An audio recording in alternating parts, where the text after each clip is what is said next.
네, 2021학년도 고1 겨울 설명회 지금부터 시작하도록 하겠습니다.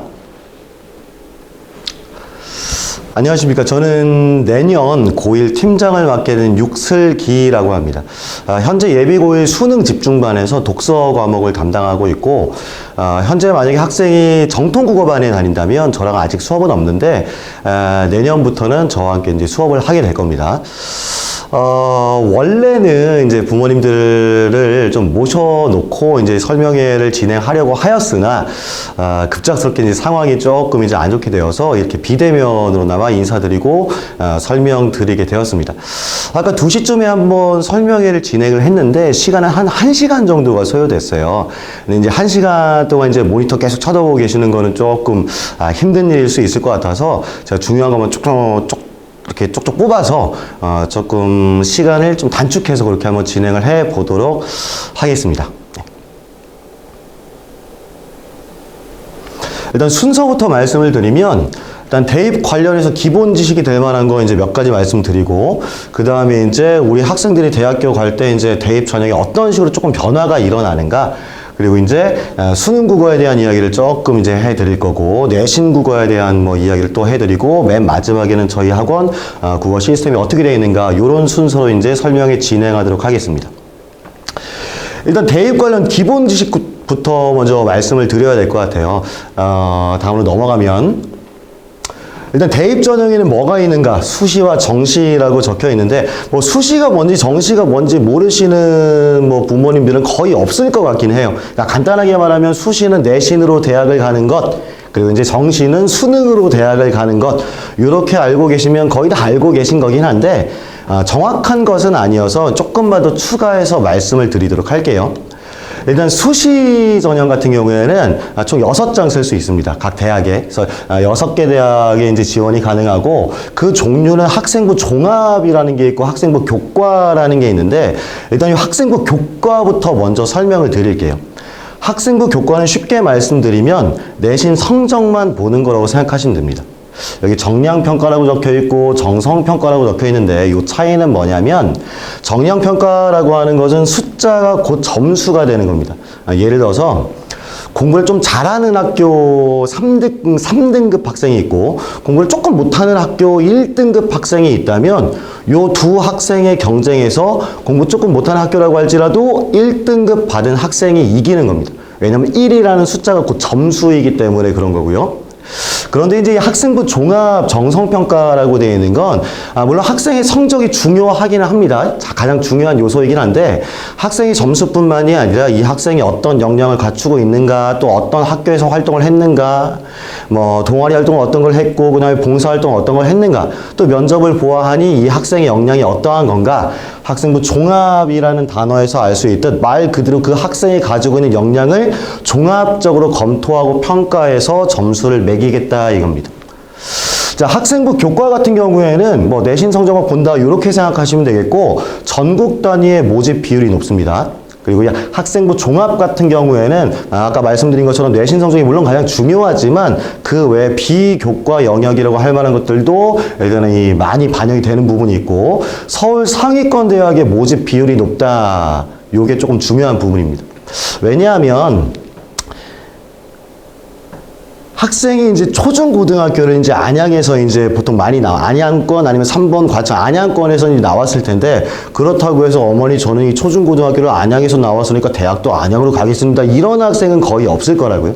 보통 이제 서울 상위권 대학을 이제 목표로 할 텐데, 그 서울 상위권 대학에서 이제 그 수시 모집 중에서는 이 학생부 종합의 비율이 많이 이제 높다는 겁니다. 그래서 학생은 내신 성적이 제일 중요한 건 맞지만, 그뿐만이 아니라 말 그대로 종합 평가이기 때문에 학교에서 뭐 진행하는 어떤 뭐 학교 프로그램, 그런 어떤 활동들, 거기에도 적극적으로 참여할 필요가 있다는 것이고, 그리고 이제 2024학년도에는 이제 학생부 좀 많은 변화가 일어나게 되는데, 한마디로 학생부가 간소화된다고 이제 생각하시면 됩니다. 요거에 대해서는 이따 조금 더 대입 전의 개편 부분에서 자세하게 말씀드리도록 하겠습니다.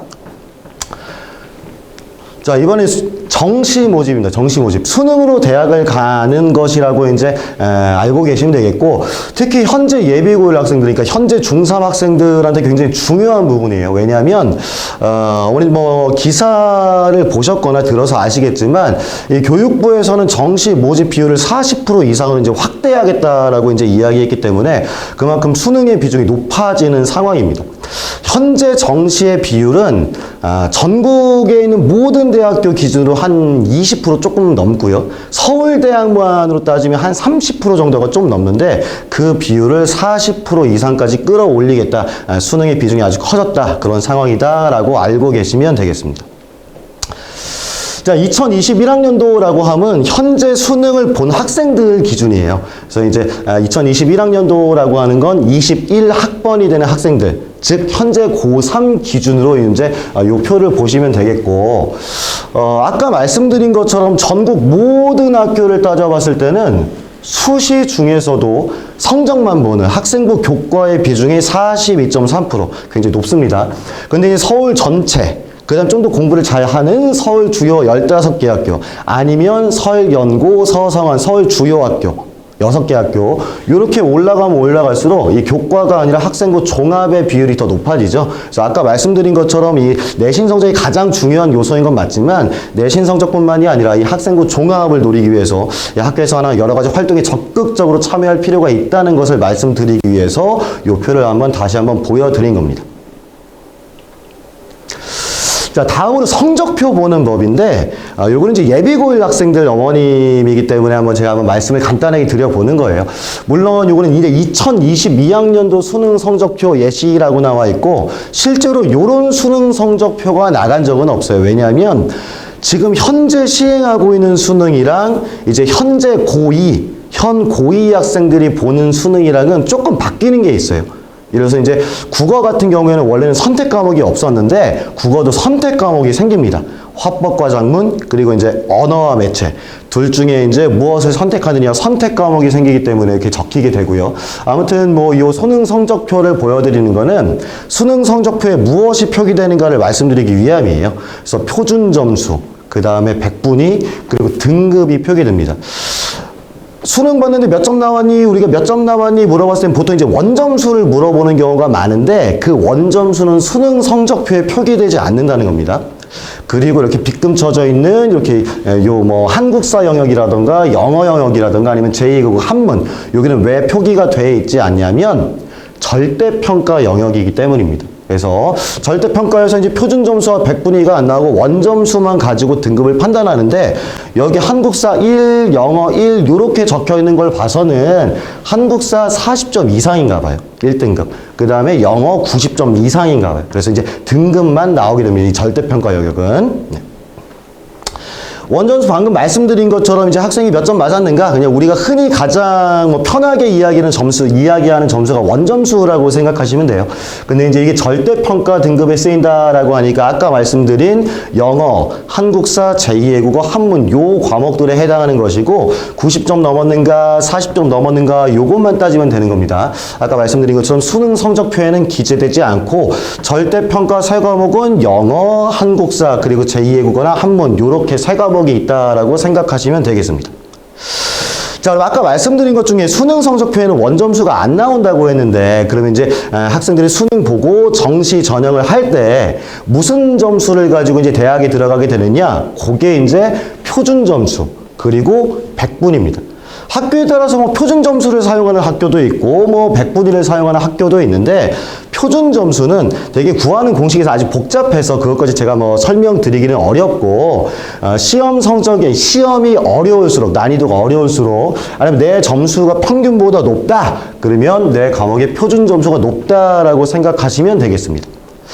특히 어머님들이 이제 그 주의 깊게 보셔야 할 게 요 백분위입니다. 백분위. 상위 몇 프로냐, 요게 이제 백분위가 되는 건데, 물론 이제 정시에 쓰이는 지표이기도 하고요. 여기 빨간 글씨로 적혀 있는 것이 이제 중요한 거니까 말 그대로 빨간 글씨로 적어 놓은 겁니다. 이제 학생이 고등학교에 올라가면은 이제 그 모의고사를 몇 번 치르게 될 텐데, 학생이 모의고사를 볼 때마다 반드시 체크를 해줘야 되는 게 100분위예요. 그래서 학생의 성적 발전 추이는 100분위의 변화로 측정한다. 이게 왜 중요한 거냐면 학생이 모의고사를 봤는데 만약에 국어가 2등급이 나왔다. 다음에 모의고사를 봤는데 또 2등급이 나왔다. 그럼 또 다음에 모의고사를 봤는데 2등급이 나왔다. 그럼 우리 등급만 따졌을 때는 이 학생은 지금 어떤 성적을 유지하고 있는 상태구나 라고 생각하실 수도 있는데 만약에 첫 번째 시험이 5% 결국 2등급이었다. 다음 시험이 7% 2등급이었다.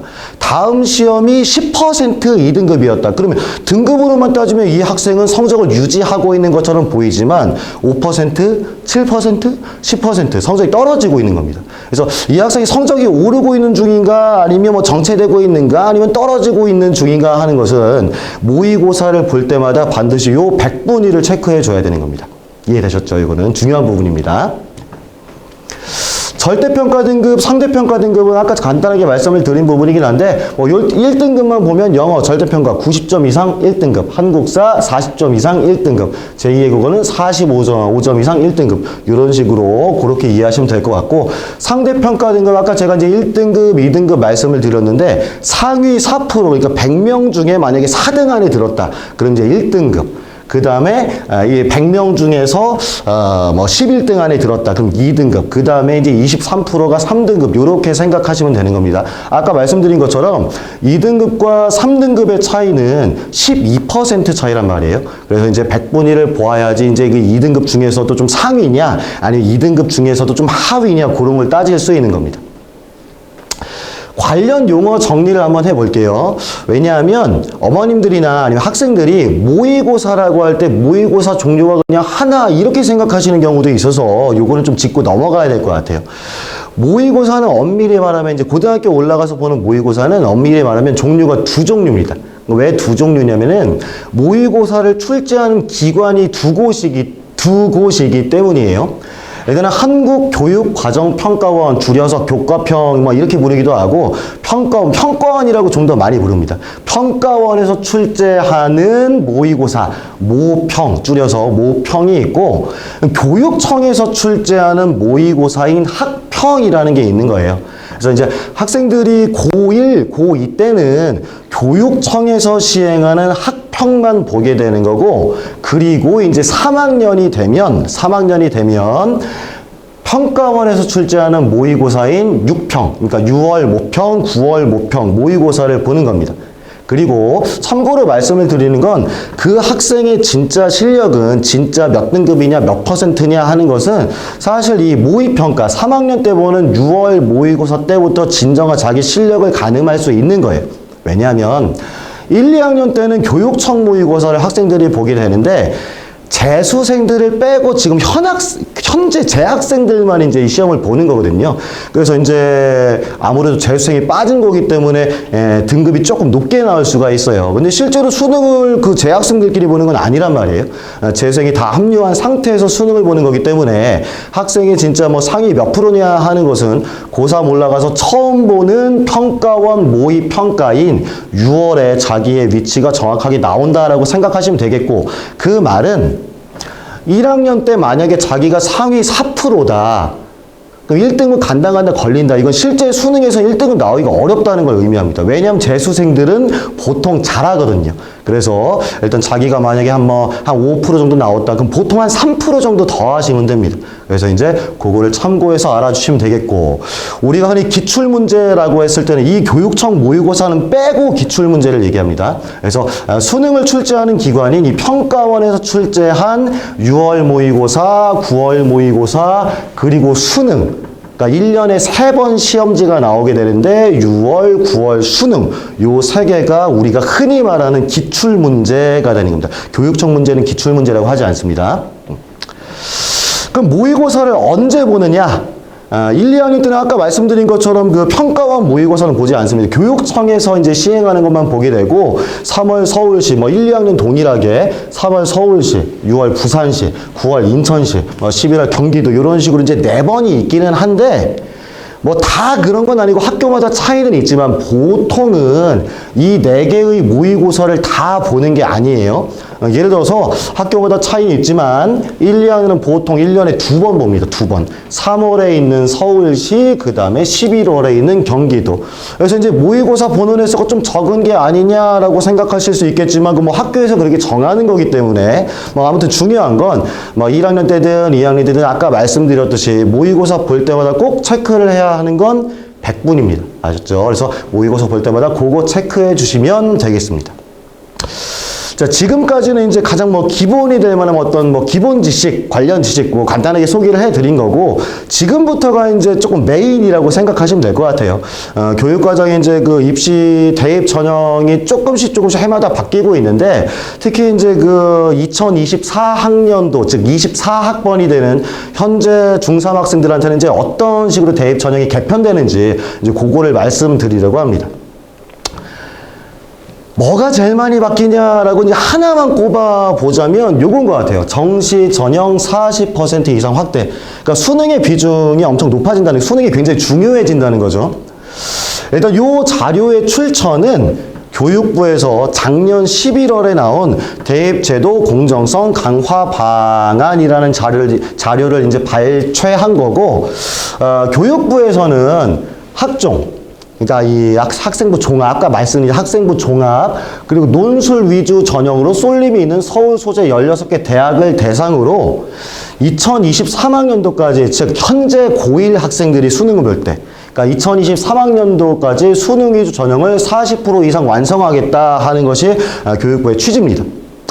물론 모든 대학이 아니라 16개 대학으로 한정되어 있는 거 아니냐, 다른 학교는 뭐 해당 안 되는 거 아니냐, 뭐 이렇게 생각하실 수도 있겠는데, 혹시 자료집 보시면, 글씨는 요거 화면으로 보시면 잘 안 보이시겠지만 자료집을 보시면 우리가 흔히 이야기하는 설연고, 서성한, 중경, 외시, 기타 등등 다 들어가 있어요. 즉 서울 상위권 대학이 다 여기에 속해 있기 때문에 다른 대학들도 비슷한 수준으로 따라갈 수밖에 없지 않느냐, 이렇게 이제 예상을 해볼 수가 있겠고, 논술 전형과 특기자 전형을 수능 위주 전형으로 유도하는 겁니다.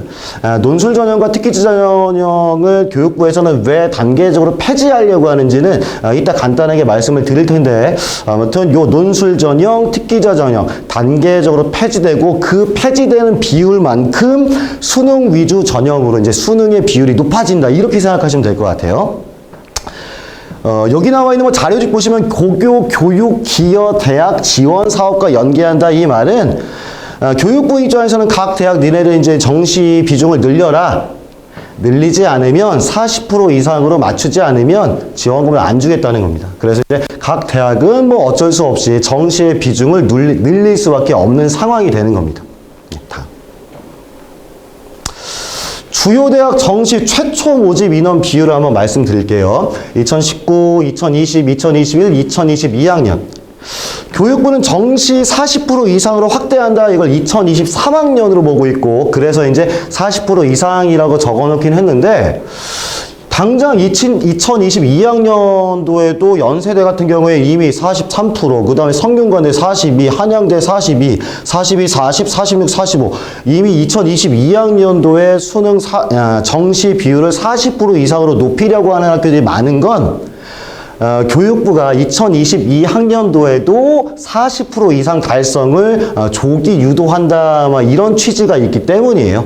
그래서 이제 교육부 입장에서 이제 조기 유도한다라고 했을 때 대학이 빠르게 그걸 맞춰가면은 아무래도 교육부가 그 대학을 좋아할 거니까.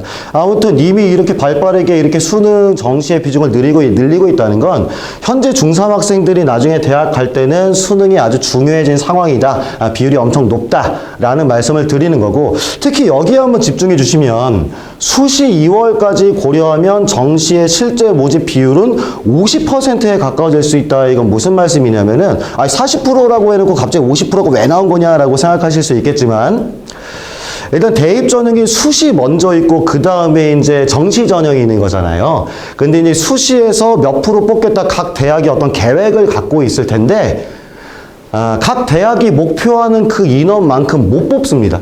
왜냐하면 아까 수시를 이제 6장 쓸 수 있다고 말씀을 드렸잖아요. 근데 어떤 학생이 6장 썼는데 대학교 4개에 합격했다. 근데 4개 대학을 다 갈 수 있는 건 아니잖아요.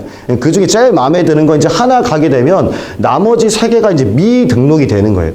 그럼 대학 입장에서는 그 인원을 빨리 채워넣어야 되니까 1차 추가 합격, 2차 추가 합격, 3차, 4차 이런 식으로 계속 추가 합격을 받기는 받는데 그래도 수시 전형에서 목표했던 인원 비율을 다 채우지 못합니다. 예를 들어서 연세대가 수시 전형으로 그러니까 계획했던 것보다 한 7%를 못 뽑았다. 그럼 그 7%가 정시로 넘어가는 거예요. 그래서 최초의 계획 정시 모집 인원 비율이 연세대 같은 경우에 2022학년도에 43%다. 근데 수시 2월이 7%가 되었다. 그럼 7%를 더해서 실제로 연세대 정시 인원 비율은 50%가 되는 겁니다. 그래서 이 수시 2월까지 고려하면 아무튼 이 수능 정시로 이제 인원을 뽑는 학생들 뽑는 비율이 엄청나게 높아지고 있는 상황이다. 그래서 수능이 중요하다. 이렇게만 이제 알아두시면 될 것 같습니다. 자, 아까 논술 특기자 전형 폐지 유도 간략하게 말씀을 드렸는데 이거는 왜 폐지를 유도하는 거냐면은 여기 나와 있는 것처럼 고교에서 준비하기 어려운 문제풀이식 대학별 논술고에 기반을 둔 전형 폐지를 유도한다. 그러니까 사실 수시 전형이라고 하는 건 학교 수업에 충실하고 학교 활동에 충실하면 좋은 대학에 가야지 이제 그게 참 아름다운 그림이 될 텐데 실제로 이제 논술이나 아니면 뭐 이렇게 뭐 어학 특기자 이런 것들은 학교 생활에서 이런 어떤 논술이나 아니면 특기자 이런 전형은 학교에서 충분히 준비하기가 어렵다는 거죠. 자연스럽게 뭐 어떤 사교육이라던가 아니면 어떤 외부적인 요소까지 이제 다 결합해서 이제 학생들을 뽑는 거기 때문에 이게 조금 공정하지 않은 거 아니냐 이제 이런 취지로 논술과 특기자 전형이 단계적으로 폐지가 되는 겁니다. 물론 우리 학생은 이제 우리 아이는 논술 아예 없어지는 건가요? 라고 하시면 그건 아닙니다. 어떻게 될지는 뭐 가봐야 아는 거지만 그래도 교육부의 취지는 논술 같은 경우에는 점점 단계별 폐지를 유도하고 있기 때문에 적어도 1학년 때는 논술을 크게 신경 쓰지 않아도 된다. 뭐 2, 3학년 때 올라가서 또 어찌 될지는 모르겠으나 1학년 때는 큰 신경을 안 써도 된다. 이렇게만 말씀을 드리면 될 것 같습니다. 요거는 아까 보여드린 표를 다시 한번 이제 보여드리는 건데, 여기 정시 이제 인원 비율, 모집 비율을 빨간 글씨로 한번 이제 체크해 본 거고, 논술, 그리고 기타, 뭐 특기자 이런 것들 파란 글씨로. 정시의 비중이 늘어난다. 그러니까 수능이 좀 더 중요해진다. 뭐 이제 이런 말씀을 들으시면 그럼 상대적으로 내신의 어떤 비중이 줄어드는 게 아니냐? 뭐 이런 궁금증이 이제 생기실 것 같아요. 결론부터 말씀드리면 수능이 수능이 더 중요해진 것은 맞지만 그렇다고 상대적으로 내신이 덜 중요해지는 것은 아니다라는 말씀을 드리려고 이제 이 표를 보여드리는 거예요. 왜냐하면 아까 논술과 특기자 전형이 단계적으로 폐지된다고 말씀드렸잖아요. 그러니까 이 논술 지금 여기 보면은 뭐 7.7% 그다음에 기타 1.5% 합치면 뭐 한 8, 9% 나올 텐데 그 인원을 이쪽으로 수능에서 뽑는 이제 수능으로 뽑는 정시 비율로 유도하겠다 이겁니다. 그러면 학생부 교과와 학생부 종합의 비율은 굳이 대학에서 낮출 필요가 없다는 거죠. 물론 이제 서울대나 고려대 같은 경우에는 이제 논술 전형이 없기 때문에 뭐 그런 대학교는 이제 뭐 학생부 교과나 종합의 비율을 조금 낮춰서라도 정시의 비율을 높여야 하겠지만 대부분의 대학교 같은 경우에는 논술과 특기자 전형을 줄여서 정시 비율에 충원하겠다는 거지. 그렇다고 이제 학생부의 비중이 낮아지는 것은 아니므로, 자, 복잡하셔도 결론만 말씀드리면 수능의 비중이 높아진다고 해서 내신의 비중이 작아지는 것은 아니다. 내신은 여전히 아주 중요하다라고 생각하시면 될 것 같습니다. 자, 이제 두 번째 말씀드릴 거는 정규 교육 과정 외의 활동 대입 반영 폐지, 학생부 관소화라고 간단하게 말씀드리면 될 것 같아요. 학생기록부에는 그 학생이 뭐 성적도 기록이 되어 있을 거고, 이 학생이 어떤 학교 활동을 하였다, 봉사활동을 어떻게 했다, 뭐 동아리 활동을 어떻게 했다, 여러 가지 측면이 많이 기록되어 있을 텐데, 거기에 기재되는 어떤 항목들과 내용들이 많이 줄어든다, 축소된다, 이렇게 생각하시면 됩니다. 일단 여기 보시면 교과 활동이라고 나와 있는데 이 교과 활동은 다시 앞으로 돌아서 조금 이따 말씀드리고 일단 다음으로 한번 넘어가 볼게요. 요 비교과 영역이라고 표시되어 있는 요 부분이 많이 축소된다라고 생각하시면 됩니다. 흔히 우리가 자동봉진 이렇게 부르는 게 있어요. 자율활동에 이제 동아리활동 봉사활동의 진로활동 진. 그래서 자동봉진이 대표적인 비교과 영역인데 이 비교과 영역이 축소된다라고 생각하시면 됩니다.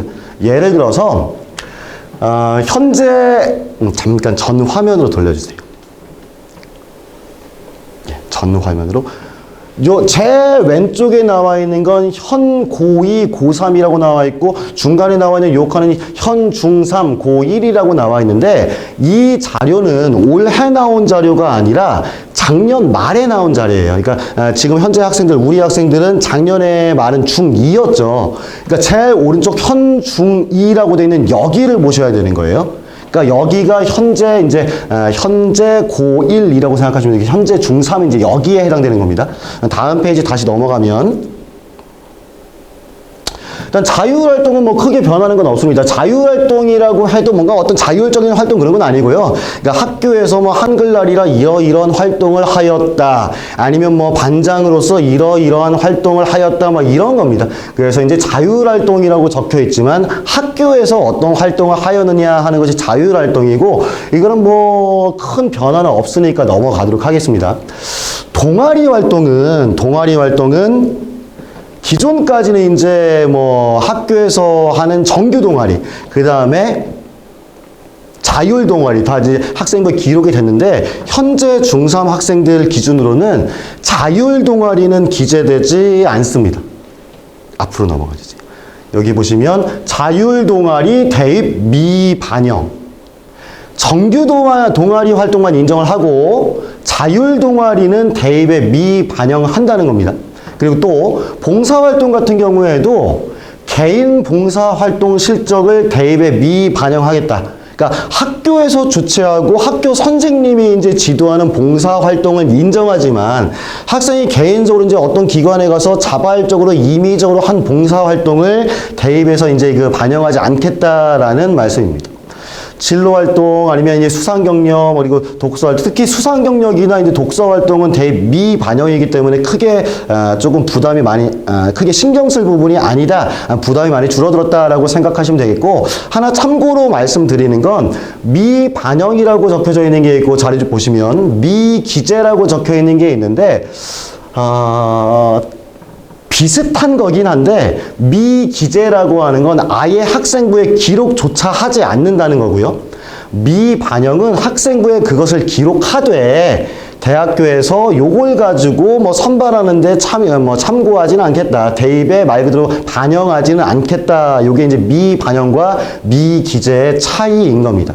그러면 잠깐 앞으로 돌아가서 아까 이제 요거 말씀드린다고 했는데 아까 저희가 축소된다라고 말씀드린 건 비교과 영역이 되는 거고 이제 여기서 보시는 게 교과 활동인 건데 비교과 영역이 축소된다는 것은 상대적으로 교과 활동의 중요성이 더 높아진다는 것을 의미하는 거겠죠. 그럼 교과 활동은 뭐냐? 결국 내신입니다. 내신.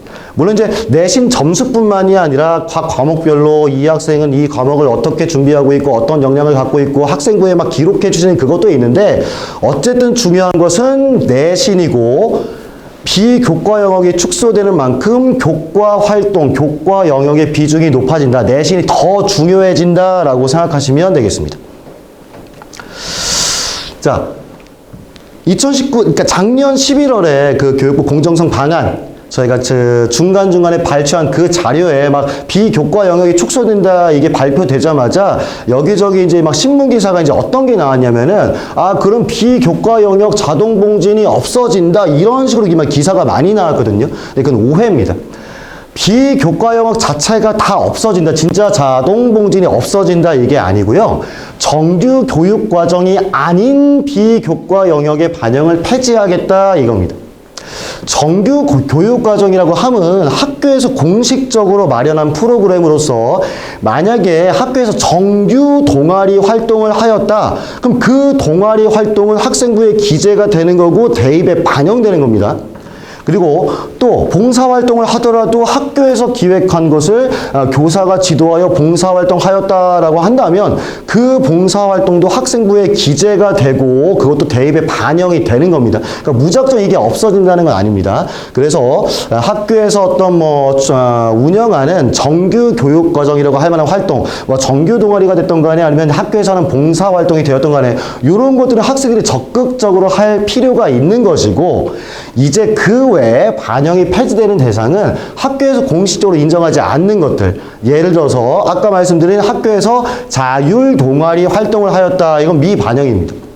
그 다음에 학생이 임의적으로 딴 데 가서 자기가 알아서 봉사활동을 하였다라고 한다면 그것도 이제 대입에 미반영되는 겁니다. 그래서 이런 것들이 반영 폐지된다는 거지, 이런 것들은 계속 신경을 써서 이제 학생부에 잘 기록될 수 있도록 신경을 써야 하는 부분입니다. 어쨌든 학생부가 간소화되는 것은 사실이기 때문에 상대적으로 내신 성적이 더 중요해지는, 안 그래도 중요한데 앞으로 더 중요해지는 겁니다. 비교과 영역이 축소, 간소화되기 때문에. 그리고 더불어서 세부 능력 및 특기사항, 줄여서 세특이 더 중요해진다라고 적어놨는데, 세특은 좀 더 이제 다음 페이지에서 좀 더 자세하게 설명을 드릴게요. 세부 능력 및 특기사항, 세특이란 학생이 이제 시험을 보고 수행평가를 하면 점수가 매겨지잖아요. 근데 그 점수뿐만이 아니라 각 담당 과목 선생님들이 이 학생은 국어 과목에서 이런 걸 잘하고 우수하고 수업 태도도 어떻다, 이걸 적어주시는 게 있어요. 그게 이제 세부 능력 및 특기사항, 줄여서 세특이 되는 거고, 그리고 학생부에서 교과 활동에 해당하는 부분입니다. 각 과목 선생님이 학생의 과목 성취도를 최대 500자까지 기록을 해 주어야 되는데, 물론 이 세특 같은 경우에는 지금도 있기는 있어요. 단 필수가 아닙니다. 근데 지금 이제 현 중3 학생들은 학교에 올라가면 이거 다 필수적으로 기록을 해줘야 되는 거예요. 그러니까 국어 선생님이 있다. 그럼 그 국어 선생님은 자기가 가르치는 모든 학생들에 대해서 국어 과목에 대한 성취도나 그 내용을 다 일일이 적어줘야 되는 겁니다. 근데 그 세특에 좋은 말이 적혀 있어야 대입에 유리하다는 거죠. 학생부 간소화에 따라서 그 중요성이 더 강조되는 항목, 내신 점수, 그리고 세특, 선생님이 얼마나 좋은 말을 적어두느냐, 이게 상당히 중요해지는 상황이라는 겁니다. 그럼 세특이 중요하면 이거 관리를 위해서는 이제 무엇이 중요한가? 내신 성적이 중요하다, 내신 성적이 좋아야 한다, 이게 제일 중요한 겁니다. 물론 내신 성적은 정량평가, 숫자, 그리고 이제 선생님이 적어주는 건 정성평가, 이건 숫자는 아닌데, 결국 이 좋은 말을 선생님이 이제 그 학생한테 좋은 말을 적어주기 위해선 뭘 근거로 적어주냐 하는 거죠. 학생 성적이 좋아야 일단 적어줄 말이 많겠죠, 좋은 말을. 근데 성적이 안 좋으면 선생님이 이런저런 좋은 말을 적어줄 수도 없는 거고, 또 성적이 안 좋은데 만약에 좋은 말을 적어주었다, 어쩌다 우연히 좋은 말을 적어주었다는 것을 어떻게 알게 되었다, 그럼 오히려 논란이 되겠죠. 성적이 안 좋은데 그냥 친하다고, 개인적으로 마음에 든다고 좋은 말 적어준 거 아니냐, 이럴 수 있으니까 결국 이 좋은 말, 좋은 세특을 받기 위해서 제일 중요한 건 좋은 내신 성적입니다. 그리고 이제 부차적으로 노력하는 학생, 적극적인 학생, 눈에 띄는 학생이 같은 성적, 같은 조건이라면 아무래도 좀 더 유리하지 않을까. 왜냐하면 선생님도 인간이기 때문에 수업 시간에 되게 대답도 잘 해주고 적극적이고 질문도 잘 하고 되게 눈에 띄고 적극적이고 노력하는 학생이 아무래도 좀 더 눈에 들어오겠죠. 그러니까 써줄 말이 많다는 거죠. 좋은 말을 써줄 말이. 그래서 같은 내신 성적 조건이라면 아무래도 좀 소극적인 학생보다는 이런 학생들이 유리하지 않을까. 이게 두 번째. 그리고 이제 세 번째, 이거는 저희가 아니면 학생이 아니면 어머님이 어떻게 할 수 없는 부분이기는 한데, 선생님이 좋은 분이어야 해요. 그러니까 아까 말씀드렸다시피 세특이라고 하는 건 각 과목 선생님당 자기가 수업하는 그 모든 학생들, 몇백 명이나 되는 학생들 이거 다 써줘야 되는 거거든요. 그러니까 힘들겠죠. 그래서 일부 학생들은 정성스럽게 써주고, 성적이 안 좋거나 잘 눈에 띄지 않는 학생들은 분명히 대충 써주는 선생님이, 그러면 안 되겠지만 분명히 있을 수도 있어요. 그럼 얼마나 학생한테 많은 관심을 가지고 최대한 좋은 말을 많이 적어주시느냐 하는 것은 얼마나 좋은 선생님이 걸리느냐, 이것도 조금 이제 세특을 잘 받기 위해서 어떤 뭐 중요한 요소 중에 하나라는 겁니다. 근데 결국 아까 말씀드렸듯이 운입니다, 운. 그래서 이거는 좋은 선생님이 이제 좀 수업을 해 주시기를 기대하고 기도하는 수밖에 없는 겁니다. 자, 자기소개서와 교사 추천서가 폐지됩니다. 개인적으로 자기소개서가 없어지는 건 뭐 잘된 일인 것 같아요. 흔히 자소설이라고 부르죠. 많이 지어냅니다. 물론 이제 자기가 실제로 한 활동들을 기초로 적어내는 것은 맞지만, 조금 이제 뭐 이렇게 저렇게 좀 말을 지어내고, 또 자기가 쓰는 게 아니고 막 쓰는 게 아니고 누구한테 부탁해서 뭐 다른 사람 좀 이렇게 뭐 일부 써주고 그런 것도 되게 많아요. 그것까지 좋은데, 이게 문제가 뭐였냐면, 학생이 자소서를 쓰는 시기는 이제 고3 때죠. 한참 공부를 열심히 해야 될 때, 갑자기 막 자소서 쓴다고 이제 공부를 좀 등한시한다는 거죠. 공부를 등한시할 뿐만이 아니라 이거 계속 자소서 쓰고 있으면 스스로 마치 이 대학에 합격한 것 같아요. 왠지 붙을 것 같아. 괜히 헛바람 들어가고 시간만 빼앗기고 뭐 그런 어떤 부작용이 많았기 때문에 자소서 없어지는 건 좀 잘된 일인 것 같습니다. 아무튼 뭐 자소서는 이제 우리 학생들한테는 없어지는 부분이기 때문에 뭐 신경 안 써도 되는 부분이고, 교사 추천서 폐지된다, 이것도 그냥 그렇게 알고 계시면 될 것 같습니다. 자, 결론을 말씀드릴게요. 결론. 엄청 말을 많이 적어놨는데 간단하게 말씀드릴게요. 정시 비중이 확대됨으로 수능 준비 철저히 하고, 논술, 교육부 폐지 유도 정책에 따라서 아무래도 위축될 것이기 때문에 아직 1학년 때는 크게 신경 쓰지 않는다. 고등학교 올라가서 가장 먼저 신경 써야 할 것은 내신이며, 일단 학교 시험 무조건 잘 봐야 되고, 그 다음에 수행평가도 열심히 해야 한다. 한편 학생부가 간소화되지만 자동봉전이 진짜 폐지되는 게 아니고, 정규 교육과정은 여전히 대입에 반영되기 때문에 학교에서 하는 정규 프로그램은 적극적으로 참여할 필요가 있는 겁니다. 그리고 또 중요성이 더 강조될 세특 관리에는 신경을 써야 한다. 물론 세특 받으려면, 잘 받으려면은 내신 성적이 좋아야 하고, 웬만하면 선생님과도 좋은 관계를 유지하는 것, 선생님께 좀 이렇게 열심히 하고 적극적인 모습을 보여드리는 것, 그것이 아무래도 유리하겠다. 자기소개서, 교사 추천서는 폐지되니까 신경 쓸 필요가 없다라고 결론을 내리면 되겠습니다. 머리 아프실까 봐 줄여보면, 수능 준비 철저, 내신 관리, 논술 아직 1학년 때 신경 안 쓰고 학교 프로그램 적극적 참여, 그 다음에 세특 관리 위해서 공부 열심히 하고 선생님과 좋은 관계. 더 줄여볼게요. 더. 학생이 어느 고등학교를 가든 간에 수능 준비를 철저히 하고 내신 관리에 힘써야 된다는 겁니다. 수능 준비를 더 철저히 해야 되는 건 수능 정시 비중이 40% 이상, 수시 2월까지 고려하면 50% 가까이 비중이 늘어나니까. 또 그렇다고 해서 내신이 덜 중요해지는 게 아니라 오히려 내신이 더 중요해지니까, 아까 말씀드린 것처럼. 그래서 수능 준비 철저히 하고 내신 관리 힘쓴다 하는 것을 이 결론부터 만약에 말씀을 드렸다면, 뭐 당연한 얘기하고 있다라고 생각하실 수도 있었겠지만, 왜 이게 더 중요해졌고 또 이게 왜 더 중요해졌는가를 이해하셨으면은 요 1, 2부에서 제가 드릴 말씀은 다 드렸다고 할 수가 있는 겁니다. 그럼 이제 수능이 중요하다, 또 내신이 중요하다라는 말씀을 드렸으니 수능 국어에 대한 이야기를 조금 더 이제 뭐 말씀드릴 거고요. 내신 국어에 대한 이야기를 좀 더 말씀을 드릴 텐데, 아무래도 이제 그 대학 입시 이쪽 부분은 조금 어머님들 내용이 좀 어려울 수가 있어서, 혹시 중간에 궁금하신 게 생기셨거나 그러면 뭐 채팅창에 지금 이렇게 질문을 올려주시면 제가 이제 다 끝나고 따로 이제 질문에 답변을 드리도록 하겠습니다. 이제 3부 수능 국어에 대한 이야기를 좀 해보도록 하겠습니다. 여기부터는 조금 빠르게 진행해도 될 것 같아요.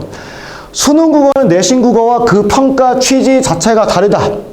무슨 말씀이냐면, 학교 시험 같은 경우에는 이 학생이 여태까지 몇 달 동안 학교 수업에 충실하고 공부를 열심히 했느냐, 이걸 평가하는 겁니다. 좀 더 간단하게 말하면 이 학생의 과거의 성실성에 대한 평가가 학교 시험이 되는 거고, 그걸 평가해야 되기 때문에 당연히 배운 거에서 나와야 하겠죠. 근데 수능 같은 경우에는 새삼스럽게 대학 수학능력평가 요 명식을 다시 한번 짚어볼게요. 대학 수학 능력 평가. 일단 대학은 대학교. 고등학교 과정을 마치고 이제 이 학생이 대학교에 갈 텐데, 대학교에 가서는 완전히 고등학교 때 배웠던 것과는 다른 완전히 새로운 학문을 배우게 된다는 거죠. 수학은 배움을 받는 거겠죠. 그러니까 공부를 하는 것. 새로운 공부를 한다고 했을 때 앞으로 이 학생이 이 대학교에 가서 공부를 잘 할 수 있을 만한 능력이 있는가를 평가하는 것. 이게 대학 수학 능력 평가죠. 간단하게 말하면 학교 시험이 과거의 성실성에 대한 평가라면 수능은 미래의 가능성에 대한 평가라는 겁니다. 그럼 그렇게 따지면 학교 시험은 당연히 배운 거에서 나와야 하겠고 수능은 안 배운 거에서 나오는 것이 당연하다는 거죠. 답. 즉 학생들이 수능 국어를 잘 보기 위해서는 생판 처음 보는 지문, 낯선 지문, 어떤 낯선 작품 이런 게 나온다고 할지라도 그것을 스스로 독해하고 문제를 해결할 수 있는 능력을 갖추어야 하는데 문제 그런 능력이 하루아침에 생겨나는 게 아니라는 거죠. 자, 학생들은 이미 중학교 3년 동안 어떤 공부에 익숙해져 있냐면 한마디로 떠먹여주는 공부에 익숙해져 있다.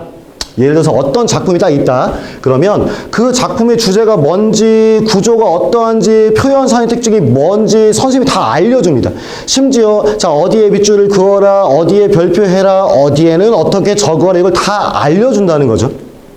선생님이 이렇게 친절하게 알려준 것을 학생 입장에서는 잘 이해하고 잘 외우면 중등 과정에서 시험을 보는 건 어려운 일이 아니었다는 거죠. 그래서 보통 중등 국어 시험은 막 90점, 100점 맞은 학생들이 굉장히 많을 겁니다. 그런데 수능은 불친절합니다. 왜냐하면 아까 말씀드렸듯 처음 보는 지문, 처음 보는 작품이 나오기 때문이죠. 근데 처음 보는 글이 나오는데 당장 이걸 읽고 당장 문제를 풀어내래. 이게 수능이거든요. 처음 보는 글을 불쑥 내밀고 문제를 풀어내기를 요구하기 때문에 결국 수능 국어를 준비하는 데 있어서 가장 중요한 것은 이거라는 겁니다. 선생님이 뭔가를 가르쳐 주기 전에 어떤 낯선 지문, 낯선 작품이 나온다고 할지라도 누가 가르쳐 주기 전에 자기가 스스로 그 글을 읽어내고 분석해내는 것, 이게 가장 중요하다는 겁니다. 이것이 수능 국어를 준비하는 학생이 3년 동안 집요하게 파헤쳐야 할 부분이고 가장 염두에 두어야 하는 부분이에요. 한 번 읽어서 만약에 이해가 안 됐다. 그러면 2번 읽어야 되고 2번 읽어서 이해가 안 되면 3번, 그거로도 이해가 안 되면 4번, 5번 이해가 될 때까지 읽어보고 고민하고 생각하고 해야 하는 겁니다. 혼자 고민하는 시간이 많아야 수능 국어를 잘 볼 수 있는 겁니다. 자, 이제 이게 혼자서 분석하고 혼자서 읽어내는 것, 이게 가장 중요하다는 말씀을 드리니 이제 어머님 머릿속에는 그럼 혼자 하는 게 제일 중요하면 학원을 다닐 필요가 있는 건가 싶은 생각을 하게 될 것 같아요. 결론부터 말씀드리면 당연히 필요하겠죠. 학원은 그래도 당연히 필요합니다. 자, 왜냐하면 이제 저희 학원 같은 경우에는 아니면 대다수의 국어 학원은 일주일에 한 번 오죠. 이제 일주일에 한 번 와서 4시간 수업을 듣는 건데 일주일 동안 자기가 스스로 고민하고 분석한 내용을 누군가에게는 점검받아야 하기 때문입니다. 예를 들어서 문제를 풀었다. 그럼 문제를 잘 풀었는가? 이건 자체적으로 어느 정도 점검이 가능하죠. 왜냐면 답지가 있기 때문에. 답지를 보고 채점했을 때 동그라미 잘 풀었다, 땡 잘 못 풀었다, 이게 자체적으로 점검이 가능한데 이 작품을, 이 지문을 올바로 내가 독해했는가, 이건 자체적으로 평가가 점검이 안 됩니다. 그럼 자기가 잘 읽었는가 하는 것은 학원에 나와서 누군가에게 점검을 받아야 하는 겁니다. 레슨의 개념이라고 생각하시면 쉬울 것 같아요. 어떤 사람이 만약에 보컬 레슨을 받는다. 어차피 일주일에 한 번 나가서 레슨 받아봤자 1시간, 2시간 이렇게 받는 건데 그 1시간, 2시간 레슨 받았다고 해서 그 2시간 동안 그 사람의 실력이 늘어나는 건 아니죠. 실력이 늘어나는 건 집에 가서 자기가 혼자 나는 목소리가 왜 이렇게 나올까 고민하고 연습하고 하는 과정에서 실력이 느는 거지 레슨 받는 그 상황에 실력이 느는 건 아닙니다. 연습은 자기가 혼자 해야 되는 거예요. 그리고 실력도 자기가 지독하게 연습했을 때 실력이 느는 겁니다. 그런데 연습의 성과를 점검하고 앞으로 어떤 방향으로 나아가야 할 것이냐 이걸 점검해 주는 건 선생님이 한다는 거죠. 그래서 일주일 동안 이 학생이 어떤 고민을 했고 어떤 준비를 했고 하는 것을 학원에 가지고 나왔을 때 학원에서는 그리고 우리들은 선생님들은 요거는 잘했고 요거는 못했고 앞으로 요런 쪽으로 조금 더 신경 써야 되겠다. 이러한 글을 읽을 때는 이러이러한 점에서 주의해서 글을 읽어야 한다. 이걸 교정하고 방향을 제시한다는 겁니다. 수업 시간에. 자, 이게 수능 국어에 대한 올바른 이해입니다. 수능 국어에 대한 올바른 이해를 바탕으로 학생들 어떻게 점검하는지 아니면 어떠한 방향을 제시할 수 있는지 하는 것이 이 학원과 선생님의 경쟁력이라고 할 수 있는 겁니다. 가끔 어머님들이 뭐 이런 말씀을 가끔 하세요. 이 애가 학원에 몇 년 동안 다니고 있고 그 다음에 이제 학원에 가서 3시간이든 4시간이든 공부 맨날 열심히 하는데 왜 성적이 오르지 않는 거죠? 라고 하신다면 그건 일부 저희의 책임도 있겠습니다만은 집에서 고민하는 과정이 없이 학원 공부 3시간, 4시간으로 공부가 완성된다. 국어 공부는 끝났다라고 생각한다면 오산이라는 겁니다. 오히려 더 중요한 건 집에 가서 이 낯선 글을 읽고 어떻게 고민하고 어떻게 분석하느냐, 그래서 학원에 나와서 어떻게 점검을 받느냐, 이게 더 중요하다는 말씀을 드리려고 하는 겁니다. 자, 이건 실제로 지금 이제 수능 집중반에 다니는, 이제 저희 학원에 다니는 어떤 학생이 저와 같이 수업을 한 결과물이 아니라 수업 준비를 해온 겁니다. 준비. 책을 딱 펴자마자 낯선 글이 나와 있었겠죠. 혼자 읽어보고, 그러니까 저와 수업하기 전에 혼자 읽어보고 잘 이해 안 가면 한 번 더 읽어보고 나름대로 각 문단별로 자기 나름대로 분석을 해본 겁니다. 1문단의 중요한 내용은 이렇고 2문단은 어떤 식으로 내용이 나와 있고 이러한 내용을 다루고 있구나. 나름대로 분석이 돼 있는 상태에서 수업을 시작하는 겁니다. 문제도 마찬가지. 그냥 문제 동그라미 다 맞았다 신난다 이게 아니라 글씨는 잘 안 보이시겠지만 학생이 뭔가 이렇게 조그맣게 적어 놓은 게 있죠. 뭘 적은 거냐면은 정답이 2번이라 맞췄으나 1번이 오답인 이유는 여기에 몇 번 문장에 근거해서 오답임을 나는 파악했다. 3번은 왜 오답이고 4번은 왜 오답이고 5번은 왜 오답이고 2번이 왜 정답인지를 여기다 적어 놓은 겁니다. 이러한 과정이 필요하다는 거죠. 그냥 동그라미 땡 이게 중요한 게 아니라. 네, 뭐 앞에 거랑 거의 같은 거니까 이거는 넘어가도록 하겠습니다. 그래서 자, 이거 접니다. 아까 보신 게 학생이 해온 수업 준비고, 그렇게 수업 준비가 돼 있는 상태에서 이제 학원에 나와서 이제 교실에 딱 앉았을 때 그때 저랑 하는 건 아까 말씀드린 점검. 요러한 글은 이렇게 읽어야 한다. 이러한 글은 이렇게 접근해야 되겠다. 요러한 방향 네가 분석해온 건 좋다. 요거는 조금 비약이 있다. 점검하고 방향을 제시하는 게 선생님과 같이 해야 하는 것이 이 수업이라는 겁니다. 제일 중요한 거는 방금 말씀드린 거예요, 어머니. 그래서 이제 학생이 스스로 독해하는 능력이 필요하고 혼자 고민하는 시간이 많아야 한다. 하지만 그것을 일주일에 한 번씩 학원에 나와서 선생님과 점검을 해야 한다. 이게 첫 번째. 아까 그리고 지나가면서 이제 동그라미 다 맞았다, 좋다, 기쁘다, 이게 다가 아니라는 말씀을 간단히 드렸는데, 똑같은 문제, 어떤 한 문제를 맞힌다고 할지라도 그냥 맞힌 문제가 있고 확실하게 맞힌 문제가 있습니다. 당연히 그냥 맞힌 문제보다는 우리 학생들은 확실하게 문제를 맞춰야 하겠죠. 사실 이거는 어머님들이 실제로 오시면 같이 풀어보고 문제를 확실하게 맞춘다는 것이 이것입니다라고 같이 이제 보여드리려고 이제 여기에 실어놓은 거긴 한데, 이제 비대면 상황이어서 요거는 넘어가고 그냥 간단하게만 말씀드릴게요. 넘어가고. 그냥 맞힌 문제는 예를 들어서 이제 이겁니다. 답이 쉬워. 일단 1, 2, 3, 4, 5번 동그라미 1, 2, 3, 4, 5번 중에서 답이 쉬워서 맞췄어. 근데 정작 나머지 오답들이 왜 오답인지는 모르겠어. 그럼 그거는 동그라미가 쳐져 있지만 확실하게 맞힌 문제는 아니겠죠. 왜 오답인지를 설명할 수가 없으니까.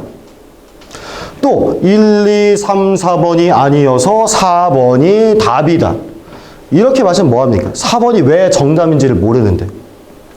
내가 알고 있는 배경 지식으로 문제를 풀어서 맞췄다. 예를 들어서 비문학 독서에서 뭔가 과학 관련된 지문이 나왔는데 과학 시간에 배운 내용을 토대로 나는 이 문제를 풀었다. 맞췄다. 그렇게 풀 거면 그건 국어 시험이 아니겠죠. 과학 시험이겠죠. 기본적으로 이게 국어 시험이 되기 위해서는 지문에 경제 지문, 과학 지문, 기술 지문, 예술 지문이 나온다. 어떤 지문이 나온다고 할지라도 기본은 이 지문을 읽고 푼답니다. 좀 더 나아가서는 이게 왜 정답인지 이 지문 여기서 확인했다.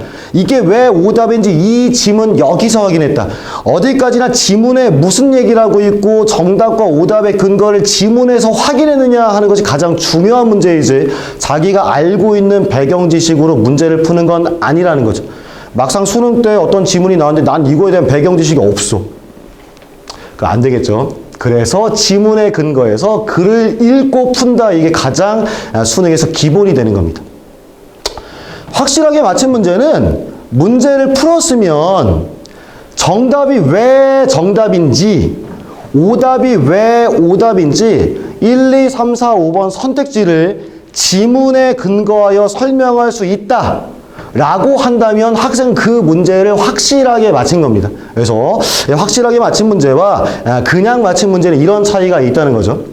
수능 국어에서 가장 중요한 것은 어떤 문제를 뭐 맞췄냐 못 맞췄냐가 아니라 그 문제를 확실하게 맞췄냐 하는 겁니다. 또 중요한 건 학생이 문제를 확실하게 못 맞췄다. 그러면은 왜 못 맞췄는가? 이게 왜 정답인지 이게 왜 오답인지를 학생이 납득할 수 있게 이걸 설명해 주어야 하는데 선생님이 그거를 확실하게 설명해 줄 수 있느냐 하는 건 또 다른 중요한 문제죠.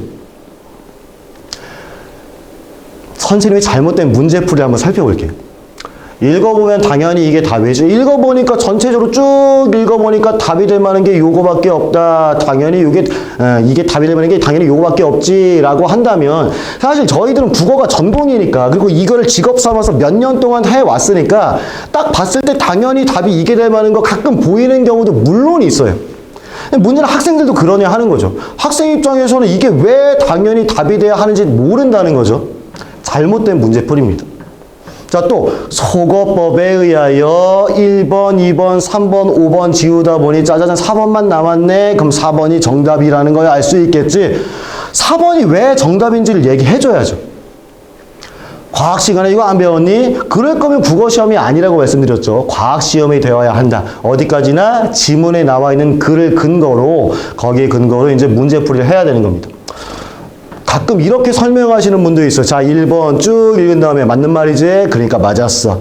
쭉 2번 읽은 다음에 이건 틀린 말이지? 그래서 틀렸어. 맞는 말이지 맞고 틀린 말이어서 틀리다. 이게 무슨 말입니까? 어머님들도 그 정도 설명은 하실 수 있으시겠죠? 만약에 답만 미리 알아두면, 답지 보면 잘못된 문제풀이를 한번 제시한 이유는 의외로 많다는 겁니다. 잘못된 문제풀이를 하는 선생님들이. 물론 저는 아니라는 거죠. 네. 수능 국어는 수능 국어답게 공부해야 한다. 이게 결론입니다. 다음 페이지. 학생 스스로가 낯선 지문 읽고 분석하는 노력을 끊임없이 해야 한다. 스스로 혼자 공부하고 혼자 고민하는 시간이 많아야 한다. 이게 중요하고 한 문제를 풀더라도 확실하게 그 문제를 맞힐 수 있어야 한다. 어디에 근거해서? 지문에 근거해서. 자기가 제대로 지문을 이해했는가 그리고 제대로 문제를 풀어냈는가 이건 자체적으로 점검이 조금 어렵겠죠. 그래서 학원에 나와서 선생님과 계속 점검해 나가야 한다. 이것이 수능 국어를 준비하는 학생, 이제 고등학교 올라가서 수능 국어를 준비하는 학생에게 가장 먼저 또 부모님들께 가장 먼저 드리고 싶은 가장 중요한 내용이었다는 겁니다. 자, 이제 수능 국어 이야기는 이제 여기서 끝난 거고요. 내신 국어 이야기를 이제 한번 해보도록 하겠습니다. 아주 내신 국어에서 드릴 말씀은 아주 간단합니다. 자, 이렇게 한번 적어봤어요. 내신. 신 중에 신이라 불리는 신이 있었으니 그 이름하여 내신. 그만큼 중요하니까 이렇게 불렀습니다.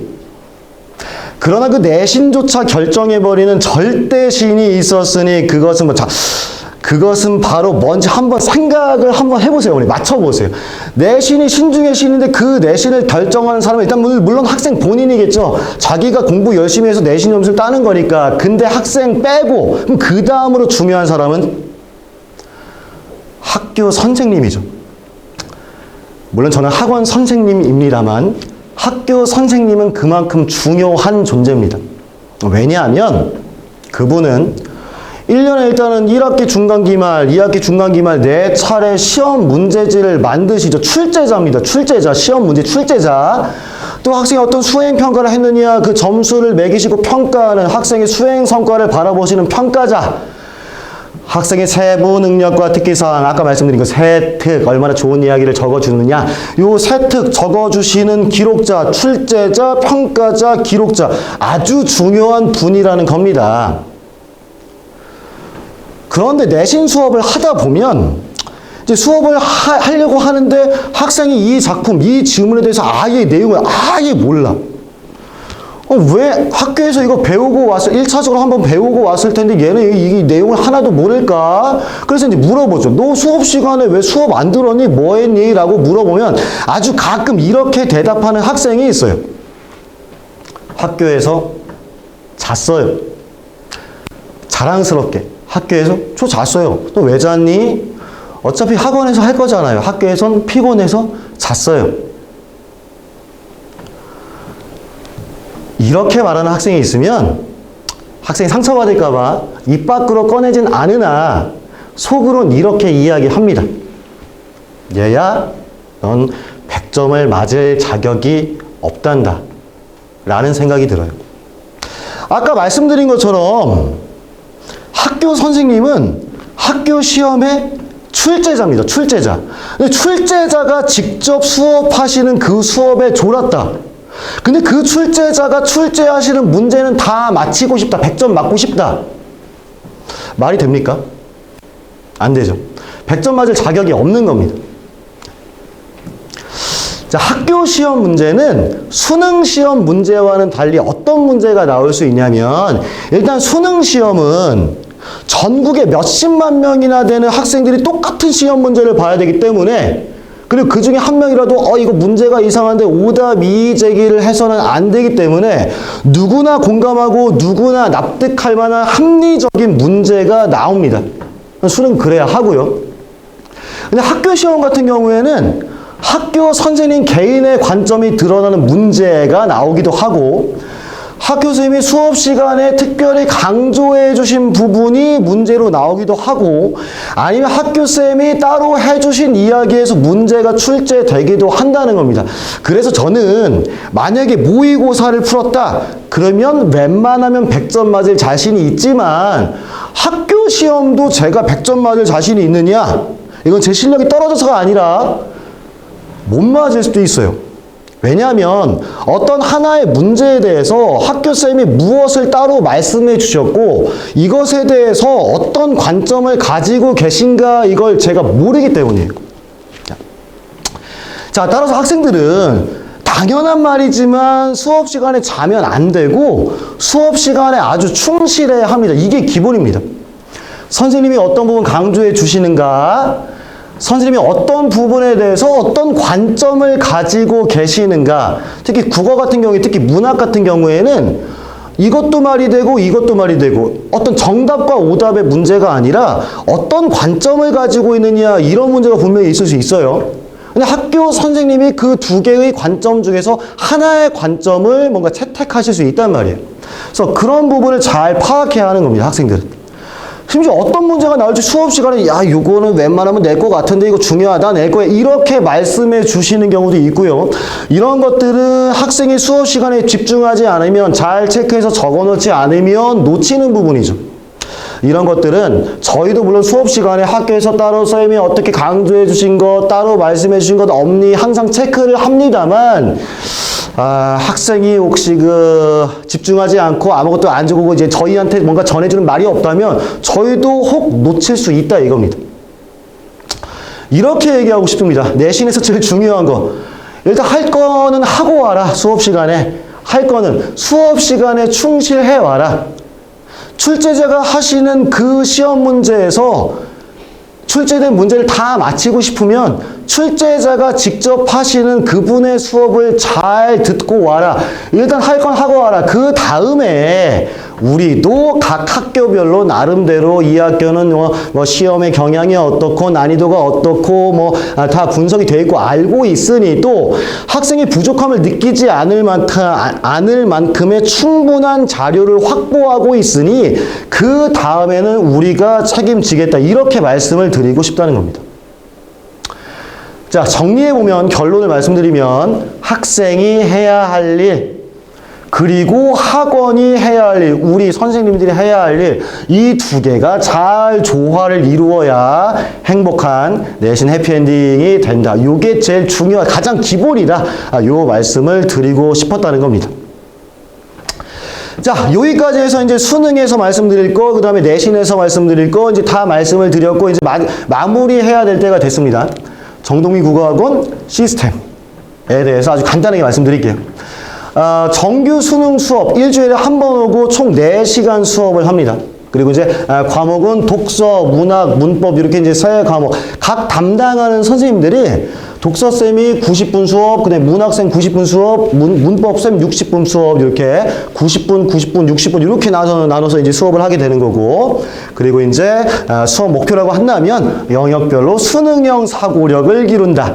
그리고 아까 말씀드린 것처럼 학생이 조금 고민해오는 시간이 많아야 되고, 그다음에 스스로 뭔가를 분석해오면 우리가 올바르게 점검하고 방향을 제시한다.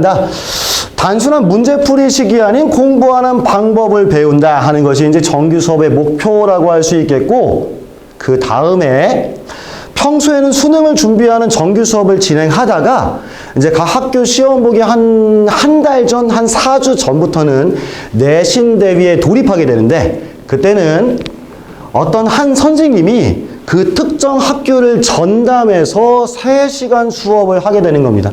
그래서 뭐 어떤 선생님은 뭐 어떤 학교 전담, 또 어떤 선생님은 어떤 학교 전담, 이렇게 그 선생님과만 하는 거예요. 그래서 이제 수업의 목표는 학교별 기출문제 분석, 요 학교는 특징이 어떻고, 범위는 넓다 아니면 좁다, 뭐 이러한 학교 기출문제 분석을 바탕으로 심도 있는 수업, 그리고 이제 학생이 좀 최상위권에 진입할 수 있도록 하는 것이 내신 수업의 목표라고 할 수 있겠습니다. 자, 그리고 이제 모의고사 클리닉 시스템이 있는데, 아까 정규 수업이든 내신 수업이든 일주일에 한 번 오는 학원이다라고 이제 말씀을 드렸잖아요. 근데 원래는 일주일에 한 번 오는 게 아니라 2번 오는 거였습니다. 2번. 한 번은 정규 수업 또는 내신 대비 수업을 하려고 이제 수업을 들으려고 학원에 오는 거고, 또 한 번은 왜 오는 거냐면, 일주일에 1회씩 모의고사를 풀어야 하는 숙제가 나가는데, 사실 이건 집에서 모의고사를 80분 재고 푼다 하면 이 80분을 재고 문제를 푸는 학생은 거의 없어요. 문제 풀다가 잠깐 화장실도 갔다가 물도 먹었다가 그 다음에 오늘은 집중이 안 돼서 잠깐 잤다가 오늘 못했으니까 내일 해야지. 그러니까 이어서 계속 문제를 풀다가 갑자기 뭐 했다가 핸드폰 했다가, 그럼 한 모의고사를 원래 딱 집중해서 80분 동안 풀어야 되는 건데 이걸 막 3번에 걸쳐서 풀고 4번에 걸쳐서 풀고 집중이 안 된다는 거죠. 그래서 원래는 일주일에 한 번 더 클리닉을 불러서 80분 동안 시간 재고 문제를 풀고, 그 다음에 틀린 거 왜 틀렸는가 학생이 일단 스스로 확인하고, 잘 모르겠는 거 있으면 선생님과 1대1 질의응답을 하는 것, 요게 저희 학원이 갖고 있던 모의고사 클리닉 시스템이었으나 현재 못하고 있습니다. 코로나 때문에. 다만 저희가 이제 1과정이 되고 조금 이 상황이 안정되면 이건 웬만하면 모의고사 클리닉 요거는 웬만하면 할 겁니다.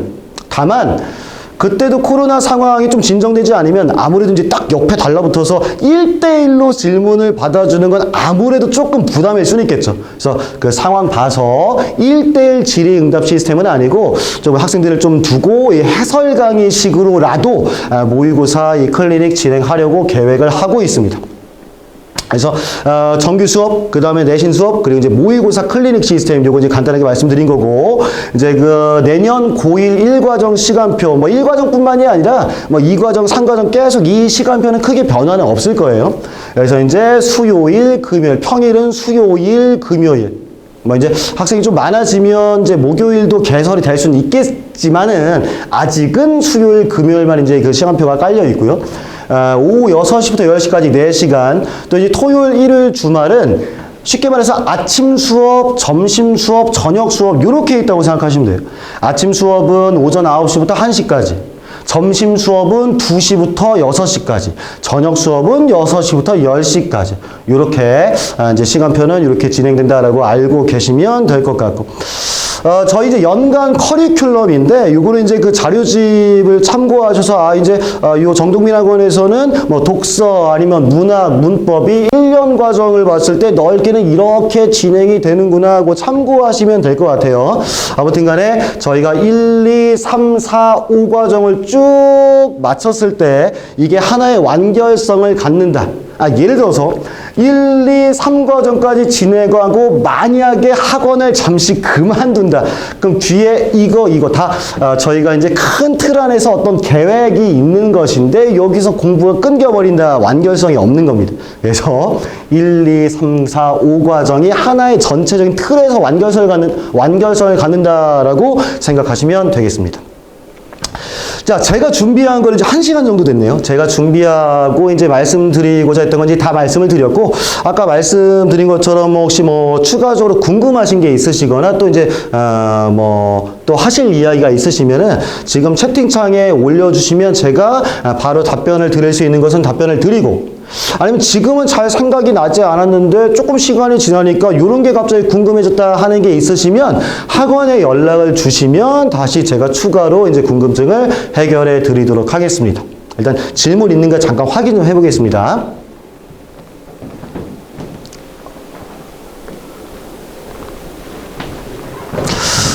네, 아직은 질문이 없고, 이제 추가적으로 이제 궁금하신 게 생기시면요, 얼마든지, 언제든지 학원에 연락 주시고, 오늘 제가 준비한 건 이제 여기까지입니다. 그럼 이것으로, 2021학년도 고1 겨울 설명회를 마치도록 하겠습니다. 감사합니다.